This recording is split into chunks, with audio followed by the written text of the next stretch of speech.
अस्सलाम वालेकुम, मेरा नाम मुबश्शिर लुकमान और आप देख रहे हैं मुबश्शिर लुकमान चैनल। मैं आपको बताऊं कि कुछ दिन से जब से ये शुरू हुआ है ईरान इसराइल वाला मसला, मैं इसके ऊपर डेली रिपोर्ट कर रहा हूं और काफ़ी खबरें रोज़ आ रही हैं और डेवलपिंग न्यूज़ है। अच्छा, एक तो मैं आपको ये न्यूज़ दे सकता हूं कि आज सुबह ईरान ने कितने बैलिस्टिक मिसाइल मारे और इस वक्त जब ये मैं रिकॉर्ड कर रहा हूं तो इसराइल का हमला ईरान के ऊपर हो रहा है। वो भी खौफनाक हमला है। वो ईरान के एयरपोर्ट्स के ऊपर भी कर रहे हैं और कुछ सिविलियन आबादियों के ऊपर भी बॉम्बिंग कर रहे हैं। एक तो ये है, क्योंकि ये तो खबरें आपको हर जगह से मिल जाएंगी। तो मैं आपको एक इम्पॉर्टेंट बात बताना चाहता हूँ कि ईरान के ऊपर इस वक्त बड़ा प्रेशर है कि वो अपना हुर्मुज़ को बंद ना करे। हालांकि हमें ये पता है कि ईरान की जो पार्लियामेंट है उसने अपने सुप्रीम लीडर को वो तमाम पावर दे दी है कि वो जब चाहें जिस वक्त चाहें अपना हुर्मुज़ को बंद कर दें। इसका एक बैकग्राउंड समझने की ज़रूरत है कि हो क्या रहा है और अपना हुर्मुज़ बंद होने से होगा क्या। देखिए, पूरी दुनिया में जितना भी ट्रेड होता है उसमें 90% जो है वो समुंदर के रास्ते होता है और ये जो समुद्री रास्ते हैं और समुद्री ट्रेड है, यही डिटरमिन करता है किसी भी मुल्क की खुशहाली और बदहाली को। और इसीलिए कहते हैं कि जिन मुल्कों में पोर्ट्स नहीं है वो बड़ा स्ट्रगल करते हैं और फिर ऐसे मुल्कों से वो दोस्ती रखते हैं कि जो उनके साथ हो और उस मुल्क के पास कोई पोर्ट हो। अब आबनाए हुर्मुज़ जो है यहाँ से सबसे ज़्यादा एक्सपोर्ट होने वाली चीज़ जो है या ट्रांसपोर्ट होने वाली चीज़ जो है वो तेल है, गैस है, फूड आइटम्स हैं और चीज़ें हैं, फर्टिलाइज़र है। लेकिन ये यूएई और ईरान के बीच में जो एक तंग गली है समुद्री, उसके अंदर से गुज़र के ये बनता है। तो आपको पता है यूएई से ट्रेड कितना होता है? हमें यूएई का पता है, तो वही ईरान है वहाँ पे आगे। अब अगर ईरान अपना हुर्मुज़ को ब्लॉक कर देता है, कम से कम अपनी साइड से अगर ब्लॉक कर देता है, लेट्स से शिप्स डुबो देता है उसमें और वो ब्लॉक हो गया, उसको कुछ और करने या उसमें वाटर माइन्स लगा देता है कि कोई जहाज़ गुज़रेगा तो वो उसके ऊपर वो टकरा जाएगा और फट जाएगा। तो ऑलरेडी ऑलरेडी क्या हो रहा है कि इस वक़्त इंश्योरेंस कंपनीज़ ने प्रीमियम इतना हाई कर दिया है कि बहुत सी शिपिंग कंपनीज़ ने इस जगह को रास्ते से जाना छोड़ दिया। अब अगर अपना हुर्मुज़ बंद होता है, तो उससे इफ़ेक्ट कौन होगा? सबसे ज़्यादा इफ़ेक्ट होगा खुद चाइना, क्योंकि चाइना की 50% जो तेल की तरसील है वो इस रास्ते से होती है, गैस और तेल की। और चाइना दुनिया का सबसे बड़ा प्रोडक्शन हाउस है, सबसे बड़ी यानी प्रोडक्शन यूनिट है जहाँ पे मैन्युफैक्चरिंग है दुनिया की हर चीज़ की होती है, तो उसको तो ये एनर्जी हर वक़्त चाहिए। फिर पिछले काफ़ी अरसे से पूरे यूरोप का कम से कम 18% तेल जो है वो इस रास्ते से जा रहा है और कोई 8% गैस भी उनकी इस रास्ते से जा रही है। अब यूरोप को ऑलरेडी बड़ा प्रॉब्लम हो रहा है, उनको बड़ी महँगी पड़ रही हैं चीज़ें। क्यों? पहले वो सारी की सारी गैस लेते थे रशिया से और तेल भी आता था रशिया से। रशिया और यूक्रेन की हो गई जंग शुरू। जब इन दोनों की जंग शुरू हो गई तो अमेरिका ने उनके ऊपर लगा दी सैंक्शंस, तो यूरोप को भी लगानी पड़ी, अमेरिका का ही बगल बचा।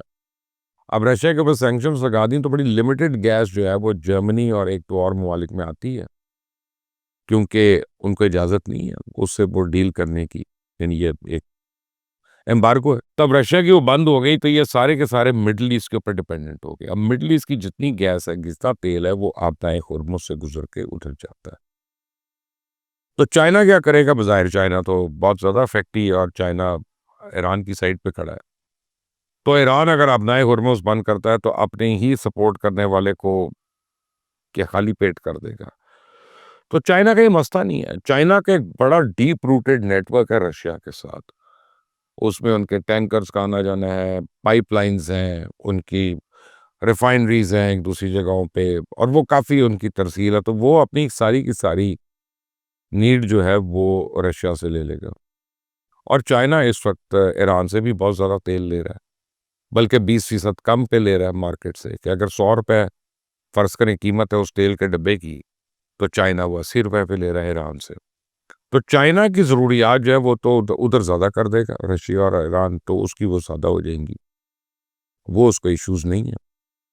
लेकिन ये यूरोप जो है, ये तो यतीम हो जाएगा। तो यूरोप को सारी गैस और ऑयल नीड्स के लिए अमेरिका जाना पड़ेगा और ये आप देखें कि पूरा अटलांटिक ओशन क्रॉस करके जब अमेरिका से वो तेल या गैस आएगी, तो उसकी कीमत क्या हो जाएगी? तो इसका मतलब है कि यूरोप जो है, वो तो बिल्कुल यतीम हो जाएगा और अभी जो उसकी इंडिपेंडेंस कह लें या सो कॉल्ड इंडिपेंडेंस कह लें कि कभी फ्रेंच प्रेसिडेंट मैक्रोन के अमेरिका को कह देता है, कभी जर्मन चांसलर कह देते हैं। कभी कोई और कह देता है, तो फिर वो अमेरिका के आगे आंख नहीं खोल सकेंगे, अमेरिका के आगे बात नहीं कर सकेंगे। तो अगर तो अबनाए हुर्मुज़ बंद होती है या उससे को ब्लॉक होती है, तो मैं आपको बताऊँ कि यूरोप में बहुत बड़ा इकोनॉमिक क्राइसिस आ जाएगा।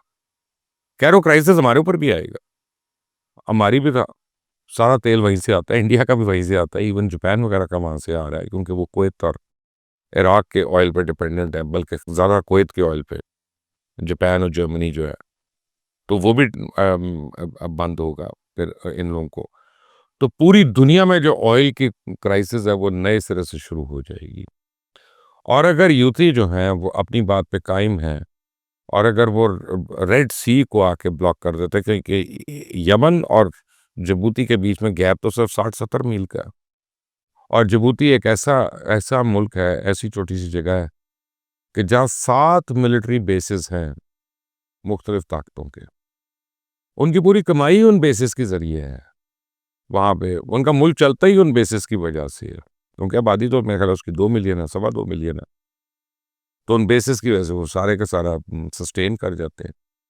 तो अगर वो यहाँ पे आतिशबाजी शुरू कर देता है, और जिस तरह वो अमेरिकन शिप्स को यहीं पे अटैक कर रहा है, इसी रेड सी से आते हुए, तो वे सऊदी अरेबिया से आने वाला भी कोई तेल का जहाज जो है दुनिया में कहीं नहीं जा सकेगा, और उसको ऊपर से जाना पड़ेगा। वो सऊदीया के ऊपर से निकलेगा, और आप अपने नक्शे पे देखें, होता हुआ वहां से सुएज कनाल जाएगा, सुएज कनाल से आगे जाएगा, तो कम से कम 100 गुना कीमत बढ़ जाएगी तेल की।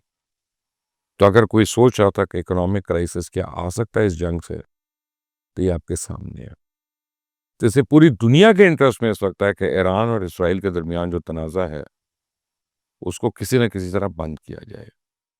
अब ईरान के ऐसे मौका बड़ा क्लियर है कि वो तो जवाब दे रहे हैं, और वो तो जवाबी कार्रवाई कर रहे हैं। उनके ऊपर पहले हमला हुआ था, ये भी सच है।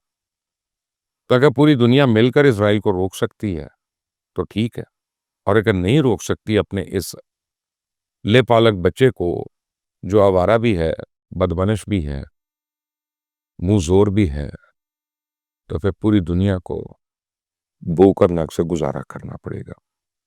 अब फैसला दुनिया ने करना है, आप लोगों ने करना है। मुझे भी राय दीजिएगा अपनी कमेंट्स में कि आप लोग क्या समझते हैं कि अगले चंद दिन में ये पूरे का पूरा कॉन्फ्लिक्ट जो है ये खत्म होगा या मजीद फ्लेयर अप होगा? आपकी क्या राय है, मुझे बताइएगा।